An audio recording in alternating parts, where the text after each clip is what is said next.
No hay duda de que este verano se han estrenado un montón de películas animadas bastante interesantes, por lo que a lo mejor os sorprenderá que he estado bastante ausente. No he reseñado ni Neza 2, no he reseñado Las Guerreras K-Poperas, tampoco he reseñado Helio, ni Los Tipos Malos 2, la cual me encantó, ni siquiera he hablado de Los Pitufos, que creedme que me daba bastante de qué hablar en un vídeo. Aunque los que os hayáis visto aquel vídeo del Festival de Annecy que subí el mes pasado, supongo que ya podréis deducir más o menos el porqué. Y es que, como expliqué en aquel vídeo, nada más terminar ese festival pillé un resfriado tremendo que me tuvo 3 semanas medio gaga. Y tan solo una semana después de recuperarme, ¡sorpresa!, pillé una infección respiratoria que me puso aún peor. Por lo que sí, me pasé medio mes de junio y casi todo el mes de julio en una especie de purgatorio raro. Y ello, sumado a que también estoy bastante ajetreado con el corto de casa que estamos haciendo ahora, es el motivo por el que no he tenido tiempo para hacer reviews de las últimas pelis que se han ido estrenando, aunque los que me sigáis en redes sociales ya sabréis que me las he visto y también mis opiniones. De todas formas, muy seguramente cuando se termine el verano haré una especie de vídeo así recopilatorio dando mis opiniones de todas estas pelis que me perdí, digamos. Pero si había 2 estrenos animados de este verano a los que sí que les tenía que dedicar un vídeo, eran sin duda estos dos: Fixed y Spermagedón, las 2 pelis animadas más cochinas de este verano, cuyas premisas y trailers han impactado y escandalizado al público a partes iguales. Yo he visto las 2 y tengo bastante que decir sobre ambas, así que vamos a ello.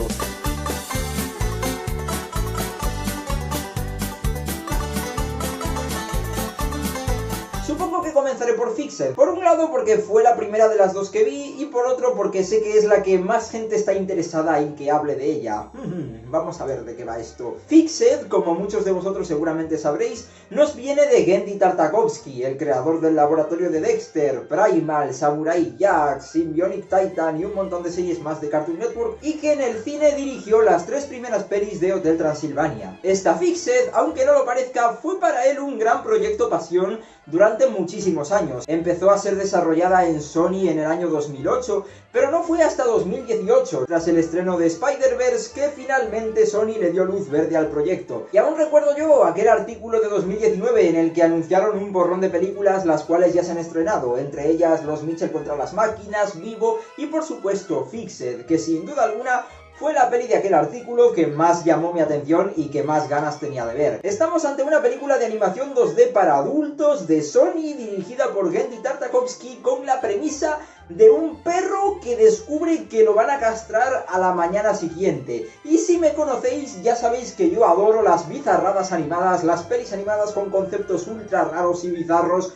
por lo que sí, tenía muchísimas ganas de ver qué salía de esto. Y es una lástima que el proceso para que nos llegara fue bastante lento. Durante varios años no sabíamos qué estaba pasando con esta película, no sabíamos si la producción iba avanzando, y no fue hasta ya por 2022 que se anunció que la película sí que seguía en marcha, y a pesar de ser una producción de Sony Animation, no nos vendría de la mano de Sony Pictures, sino de la Warner, bajo el sello de New Line Cinema. Todo iba sobre ruedas, y en el otoño de 2023 la peli ya estaba terminada, lista para su estreno, pero ¿qué sucedió? Pues bien, como todos sabemos, también por esas fechas la Warner decidió deshacerse de un montón de proyectos animados que ya estaban terminados para recortarse algunos presupuestos. Y si bien muchas de estas películas tristemente aún no sabemos el paradero de ellas, algunas, como El día que la Tierra explotó o Coyote vs Acme, acabaron teniendo la suerte de ser compradas por otras compañías que las terminaron estrenando o las van a estrenar. Y ese fue el caso con esta Fixed, que este año 2025 fue finalmente comprada por Netflix, quienes están preparando para estrenarla en su plataforma de streaming este miércoles. Y así fue como Netflix puso en marcha toda su maquinaria para publicitar esta película, sacando su primer tráiler el pasado mes de julio, y en cuanto salió, la reacción de la gente no fue bonita. La gente alucinó al descubrir que esta película de animación para adultos sobre un perro que descubre que lo van a castrar era una película para adultos guarra sobre un perro que descubría que lo iba a castrar. ¡Oh, no! Sí, muchísima gente se echó encima de esta película sin siquiera habérsela visto, pero con lo que no contaban es que ya un mes antes de que salieran todos estos trailers, yo ya me había visto esta Fixed, porque sí, esta Fixed tuvo su premier mundial en junio en el Festival de Annecy. Y ahí estaba yo, aquel 11 de junio, sentado en aquella gran sala viendo en primicia las lascivas aventuras de este grupo de perretes. Y tras haber visto Fixed, ¿qué me ha parecido? Bien, vamos a averiguarlo. Toro es un perro rechonchete y azulado que vive de ensueño en una maravillosa casita en una zona suburbana de los Estados Unidos con sus dueños. Tiene un gran corazón y dos petancas aún más gigantescas en su retaguardia. Y como todo can de su edad, bueno, digamos que les da bastante uso. Es tan activo con sus dos pelotas de ping pong que, bueno, sus dueños ya están bastante hartos y deciden que se las van a cortar a la mañana siguiente. Y cuando nuestro toro se entera de esto, escapa de casa, llega a la gran ciudad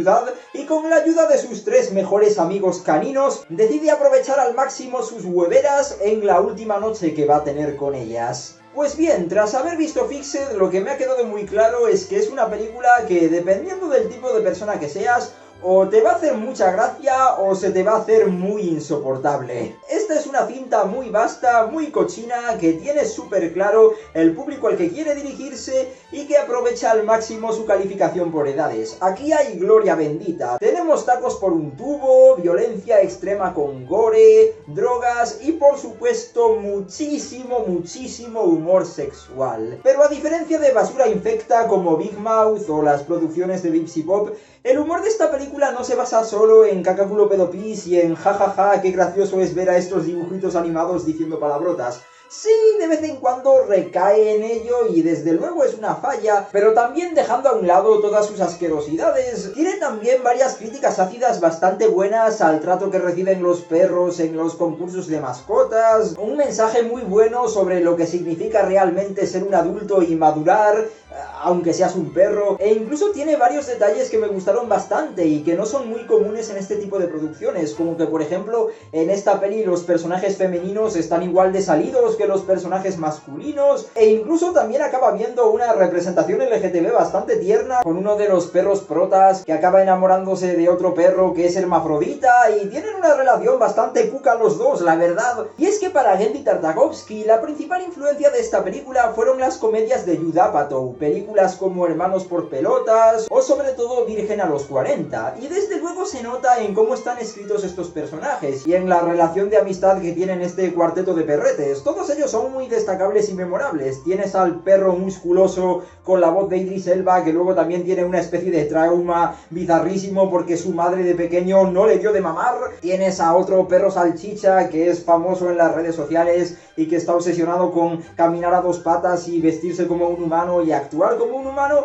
Y luego tienes al chihuahua que está chiflado, es un loco de la vida y es quizás el más desquiciado de todo el grupo, haciendo asquerosidades como comer caca de gato de la calle. Lo cual me lleva al otro punto más destacable de esta película, que es que no la compararía tanto a pelis y series como South Park o La Fiesta de las Salchichas, sino más bien a cosas como Colgados en Filadelfia o La Casa de los Dibujos, en el sentido de que esta película se mueve por un tipo de humor que quizás ya no es tan común ahora, pero que yo también lo echo en falta, y eso es el shock humor. El principal humor de esta película surge de cómo intenta desagradar al público mostrando todo tipo de escenarios a cada cual más enfermizo. Y es por ello que digo que veo muy probable que muchísima gente encontrará esta película súper insoportable. Si este tipo de humor no te gusta, esta película seguramente la acabarás quitando a los 5 minutos, porque ya desde el principio empieza mostrándote imágenes desagradables y se mueve sin frenos. Pero personalmente este tipo de humor bizarro y enfermizo me hace muchísima gracia, por lo que sí,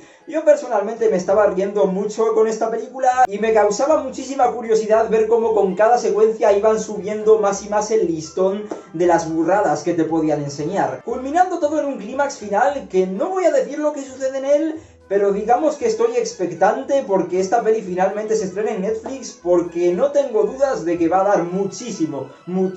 de qué hablar. Y cuando no me estaba riendo por las imágenes que nos estaban mostrando, me estaba riendo por cómo estaban animadas, porque la animación 2D de esta película es canela en rama. El diseño de producción de esta película es una maravilla, parece sacado de un universo paralelo en el que la cinta de las supernenas fue un éxito y tuvimos más pelis animadas de Cartoon Network en el estilo de sus dibujos clásicos, pero llevado a los cines, porque aquí tienes esos preciosos fondos minimalistas con bloques de colores y esos diseños de personajes que sí, son simplistas y algo feos, pero rebosan personalidad y se echan muchísimo en falta. Por supuesto, no son tan detallados como los de otras pelis de animación 2D, y al no tener sombras esto tampoco llega a la altura de algo como por ejemplo El día que la Tierra explotó, pero sigue siendo un estilo que me encanta, y la propia animación de personajes es espectacular, llena de expresividad y un humor que muchísimas veces yo ya de por sí me estaba descojonando ya solo por cómo animaban a los personajes moviéndose o diciendo ciertas cosas. El propio toro es como un saco de patatas con piernecitas al cual retuercen y mueven y menean de cualquier manera, y también me gusta mucho como la animación de esta película hace algo que no veo a muchas pelis animadas atreverse a hacer ahora, que es que muchísimas veces sencillamente deja a los personajes quietos y sencillamente mueve una parte de ellos, pero tampoco siente la necesidad de que los personajes estén moviéndose y gesticulando todo el tiempo. No, muchísimas veces el humor sale de sencillamente ver a los personajes estáticos poniendo cierta cara estúpida. Esa es parte de la gracia y no es algo que se vea mucho ahora. Fuera de que evidentemente no agradará a muchísima gente y de que también a veces su humor recae demasiado en jaja, mirad a estos personajes de dibujos animados diciendo tacos. Si hay cierto fallo que hay que sacarle a esta película es que su premisa a lo mejor a veces da la sensación de que hubiera funcionado mejor como un corto o una miniserie que más como una película para cines, porque sí que a veces hay puntos en los que sientes que alargan demasiado una escena o un chiste y ya estás deseando como que venga, vamos, pasad a la siguiente. Pero es algo que sucede muy puntualmente, sobre todo más al principio, y conforme avanza la película es algo de lo que ya se va despojando más y más y tampoco es algo que acabe afectando mucho a ella. Por lo que habiendo dicho esto, vamos a pasar ya de Fixed a la otra peli de la que quiero hablar, Spermagedón, que a pesar de haber sido creada en un contexto bastante diferente, también tiene más de una cosa en común con ella. Spermagedón nos viene del director noruego Tommy Wirkola, responsable de pelis de culto como Hansel y Gretel Cazadores de Brujas o Noche de Paz. Yo sinceramente no he visto ninguna peli de la filmografía de este director, pero sí que estoy muy familiarizado con el otro director de esta película, Rasmus A. Silverstein, y con el estudio de animación que está detrás de ella, Cubisten Animation, el mismo director y mismo estudio que nos trajeron las películas de Dos colegas al rescate, la cual es uno de mis mayores placeres culpables, y Dos colegas y la gran bestia, la cual legítimamente es una de mis películas favoritas de todos los tiempos y junto con El reino de los chiflados diría que es de las pelis que mejor representan mi humor loco, caricaturesco y bizarro. Y a sabiendas de que este estudio y este director iban a estar detrás de una comedia para adultos protagonizada por espermas, sí, sobra decir que le tenía bastante curiosidad a lo que quiera que fuera a salir de esto. Spermagedón se estrenó en 2024 también en el Festival de Annecy y allí recibió unas críticas brutales, por lo que sí, rápidamente se convirtió en una de las pelis a las que más ganas tenía de ver de este 2025. Tras pasar por otros festivales como el de Sitges, finalmente llegó a las salas de cine este año, estrenándose en los cines noruegos en febrero. Y a sabiendas de que ya cuando pasó por Annecy en junio de 2024 ya se había anunciado que la distribuidora YouPlanet nos la iba a estrenar en España, uno supondría que mucho no tendría que tardar en estrenarse en cines españoles, ¿verdad?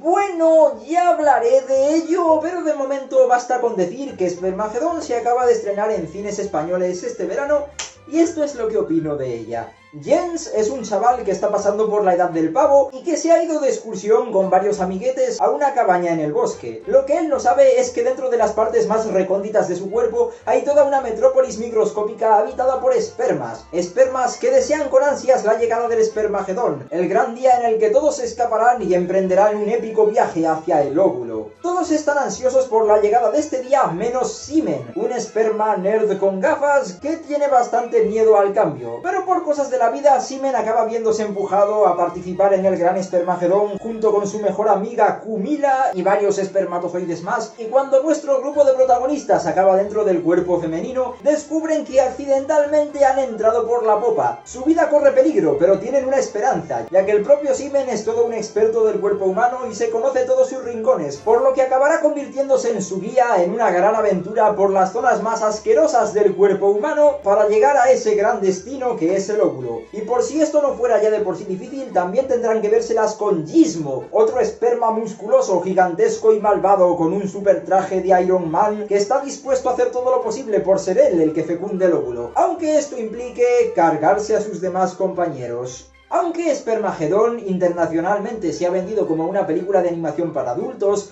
los noruegos tienen una cultura bastante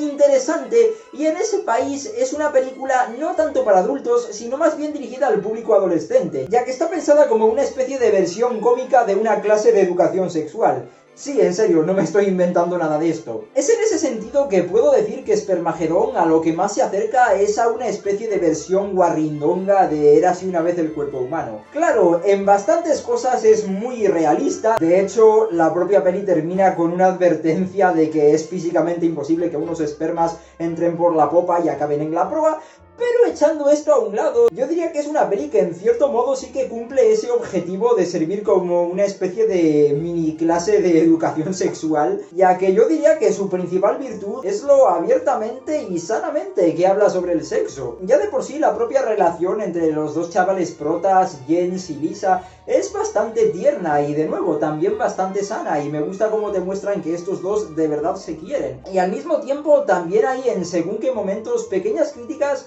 bastante acertadas hacia la mojigatería de según qué sectores. En ese sentido, a pesar de que sí, hay también bastante humor de juegos de palabras con estos espermas, gran parte de la comedia de esta película no surge tanto del humor cacaculo pedopis, sino más bien de la propia gracia implícita que hay ya de por sí en estas partes más asquerosillas del cuerpo humano. Y precisamente a mí lo que más me gustó es la gran creatividad que se ha tenido a la hora de crear este mundo microscópico y convertir las distintas partes más escatológicas del cuerpo humano en obstáculos que nuestros protagonistas tienen que superar. Todo el viaje, los distintos personajes que se encuentran y las distintas pruebas que tienen que superar son de lejos los momentos más divertidos de la película, por lo que es una pena que esa parte tarde tanto en arrancar y también acabe haciéndose tan corta, porque sí, esta peli dura 75 minutos, pero a pesar de ello, la primera mitad es bastante lenta y la propia aventura de los espermas no comienza hasta entrados los 30-40 minutos de película, por lo que sí, el propio viaje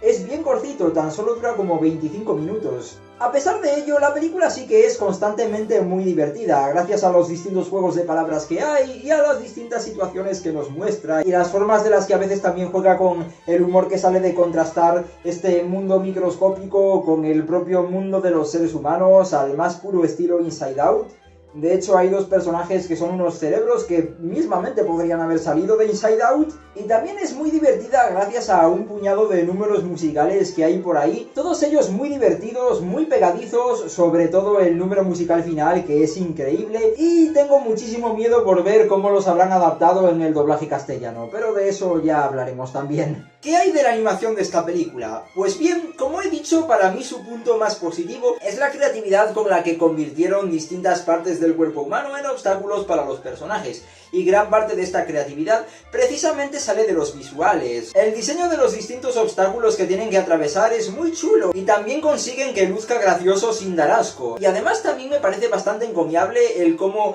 a pesar de que estos espermas tienen unos diseños muy simples y podrías pensar que sería bastante complicado distinguirlos, logran dotar a cada uno de mucha personalidad y también consiguen que sean muy expresivos, a pesar de tener que gesticularlo casi todo con su pequeño rabillo. Dicho todo esto, sí que es cierto que esta no es la película más pulida del estudio Cubisten. Tiene una buena animación, pero sí que noté ciertos defectos, como que por ejemplo cuando nos tiene que mostrar líquidos, estos lucen bastante raros. Muchas de las tomas están planeadas de tal manera que ves a los personajes en el centro y casi todo el fondo está desenfocado, de tal forma que no tienen que ponerle mucho detalle. Y luego también, yendo a los personajes humanos, tienen detalles como que el pelo no tiene textura o que tampoco hay simulación de ropa, por lo que parece que la propia ropa está pegada a ellos. Y esto no es algo que distraiga en ningún momento, y insisto, la propia animación de personajes es bueno y por lo general la peli tiene una buena factura técnica, pero se nota que visualmente está intentando parodiar la estética de las pelis clásicas de Pixar y aún le falta para llegar ahí. Y también es extraño porque Cubisten por lo general suele tener una factura técnica muy buena, o sea, volviendo a Dos colegas y la gran bestia, esa película me parece que visualmente está a la altura de producciones de estudios grandes. Y también es una pena que no hubieran probado con un look más estilizado como el de pelis más modestas de este estudio, como Kurt no es malo o Los hermanos Cabra, que lucían muy chulas a pesar de no contar con muchos medios y tenían un look muy interesante que eché un poco en falta en esta cinta, la verdad. Pero reitero, es igualmente una animación bastante buena y con una factura técnica muy digna. Así que en resumen, tanto Fixed como Spermagedón tienen bastantes cosas en común. Las dos manejan un humor bastante guarrete, las dos son pelis de animación para adultos y las dos tienen conceptos que pueden hacer que según qué personas flipen un poco. Pero sin embargo también tienen bastantes diferencias. Fixed es más vasta, más alocada, tiene un humor más chocante y no es para todos los paladares, mientras que Spermagedón, a pesar de tener un concepto bastante desconcertante, sí que la veo, a pesar de ese concepto, más accesible a un público algo más amplio, ya que habla del sexo de una forma muy positiva y encomiable. Tiene un humor que sí, es atrevido, pero a pesar de los palos que toca tampoco cae en la escatología, y visual y musicalmente también está bastante bien. De lejos, su aspecto más negativo es el terrible trato que ha recibido aquí en su estreno en España. El trato que le ha dado YouPlanet a esta película en nuestro país me parece vergonzoso, retrasando meses y meses su estreno para finalmente estrenarla solamente en 9 cines contados, y encima con un doblaje deplorable, con streamers de Twitch conocidos en su casa a las horas de comer, doblando de forma horrible a según qué personajes. Este videojuego es la p***. Coge tu varita y fóllame. Voy a cortarle los... Y me fastidia muchísimo porque esta película se merecía un estreno grande con 200 o 300 copias y un doblaje más castizo al estilo del Reino de los Chiflados, por lo que es una tremenda pena la clase de estreno que he acabado recibiendo. A mí la verdad es que Fixed me gustó un poco más, la encuentro más sólida y también más divertida, me reí más con ella, pero ambas son pelis que están muy bien y recomiendo si sabes a lo que vas. A Fixed le voy a dar 4 quesos de 5 y a Spermagedón le voy a dar 3 quesos y medio de 5. Me pregunto cuántos clips de esta reseña se podrán sacar fuera de contexto. ¿Y si acabamos en un papel o peor, en un calcetín? El mundo así funciona.